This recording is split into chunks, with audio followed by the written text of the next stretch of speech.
એક તરફ ગુજરાત વિધાનસભાનું સત્ર ચાલી રહ્યું છે અને સરકાર વિધાનસભામાં દાવો કરી રહી છે કે કાયદો અને વ્યવસ્થાની સ્થિતિ બહુ મજબૂત છે, પરંતુ ત્યારે જ ગોંડલથી એક મોટા સમાચાર આવી રહ્યા છે કે આમ આદમી પાર્ટીના ફાયરબ્રાન્ડ મહિલા નેતા જિગીશા પટેલ ઉપર હુમલો થયો છે અને તેમને સારવાર માટે હોસ્પિટલ ખસેડવામાં આવ્યા છે। તેની વિગતે વાત કરવી છે। વૈષ્ણવજન તો તેને કહીએ જે પીડ પરાઈ જાનાને રે। નમસ્કાર, નવજીવન ન્યૂઝમાં તમારું સ્વાગત છે અને હું છું તમારો પ્રશાંત દયાળ।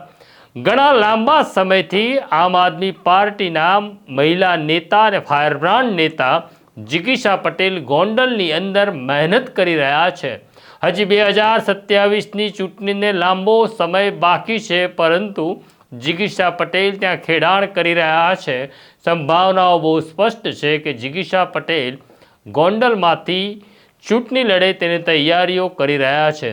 ગોંડલમાં કાયદો અને વ્યવસ્થાની સ્થિતિ ખોરંભે ચડી છે। કાયદો અને વ્યવસ્થા પડી ભાંગી છે અને ગોંડલની અંદર લોકોના પ્રશ્નોનો ઉકેલ આવતો નથી। તેવા વિવિધ મુદ્દે ડેરા તંબુ નાખી ગોંડલમાં બેઠેલા જિગીશા પટેલ કામ કરી રહ્યા છે। પણ ઘટના એવી ઘટી કે ગોંડલના સરગમ વિસ્તારની અંદર તે પોતાના કાર્યકરો સાથે પહોંચે છે લોકોની રજૂઆત સાંભળવા માટે।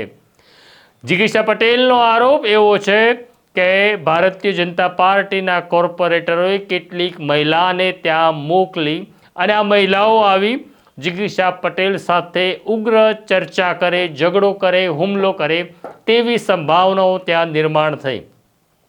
ત્યારે જિગીશા પટેલ પોતાની કારમાંથી ઉતરતા નથી અને રાજકોટ પોલીસ કંટ્રોલ રૂમનો સંપર્ક કરી મદદ માગે છે। આ દરમિયાન એક મહિલા ત્યાં આવે છે, તેના હાથમાં મોટો પથ્થર હતો અને તે જિગીશા પટેલની કાર ઉપર હુમલો કરે છે, જેમાં જિગીશા પટેલ ઘવાય છે। ત્યારે સાથે રહેલો સાથી કાર્યકર કારને ત્યાંથી મારી મૂકે છે અને સીધી હોસ્પિટલ લઈ જાય છે।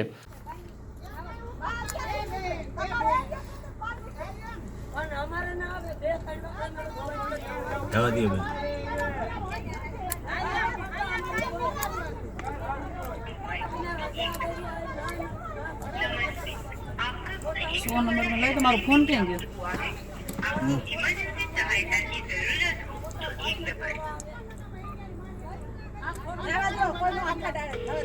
અમે પોલીસ ને ફોન કરી દીધો। પોલીસ ને જ બોલાવીએ છીએ। પોલીસ ને પેલો કરીએ ને આપણે છે ને આપણે અમે પોલીસ ને બેન પોલીસ ને ફોન કરીને અહીંયા બોલાવીએ ને પોલીસ ને ફોન કરીને બોલાવીએ।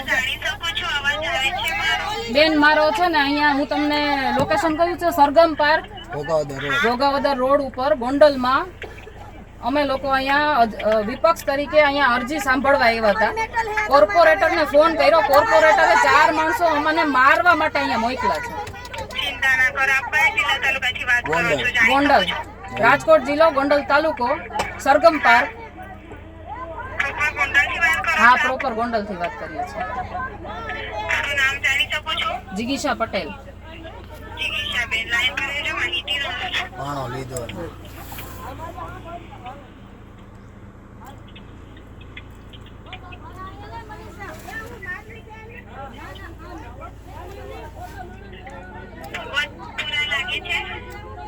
હેલો, ભગવતપરા લાગે છે। ચિંતા ના કરશો, જનરક્ષક રફલા થઈ ગઈ છે। પહોંચવાનો પ્રયત્ન કરશો, કોલ આવશે, એડ્રેસ કન્ફર્મ કરે આપજો। લીવર માર દો, નીકળી જાય ગાડી, જવા દો ને। ના ના, ઉભા રહ્યો ને, પોલીસ વાળા આવશે। પોલીસ વાળા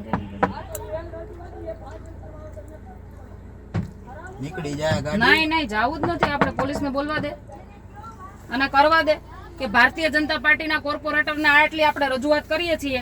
ફોન એને જ કર્યો, બરાબર। આપણે એના સિવાય કોઈને ખબર નહોતી। આપણે અહીંયા આ લોકોની અરજી સાંભળવા આવ્યા છીએ, તો આપણા આ લોકોને અહીંયા મોકલા કોણે? પાણો લેજો, પાણા લીધા બધા। કાઈ વાંધો નહીં, તોડી નથી લાગશે આપણને ને આપણને બીજું લાગે। લીવર માર દો, નીકળી જાય ગાડી। નહીં નહીં, જાવું જ નથી આપણે। પોલીસને બોલવા દે અને કરવા દે કે ભારતીય જનતા પાર્ટીના કોર્પોરેટરને આટલી આપણે રજૂઆત કરીએ છીએ।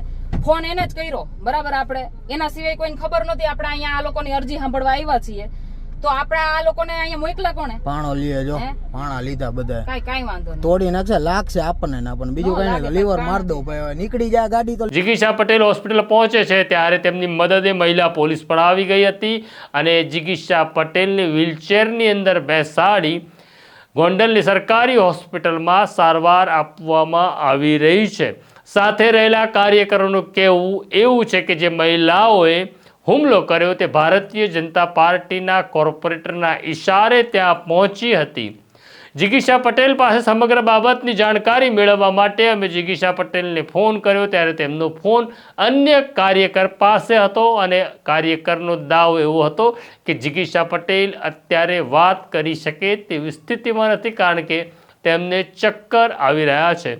આ મામલે હવે ગોંડલ પોલીસ તપાસ કરશે, ગુનો પણ નોંધશે. પરંતુ આ છે ગોંડલ જ્યાં આવી ઘટના ઘટી છે. તમને વાકેફ કરીએ છીએ આગળ શું થયું અથવા શું થવાનું છે તેની વિગત નવી સ્ટોરીમાં કરીશું. અત્યારે મને મારા સાથી ફૈઝાન રંગરેજને રજા આપો. કોમેન્ટ બોક્સમાં તમારી કોમેન્ટ લખી દો. નમસ્કાર.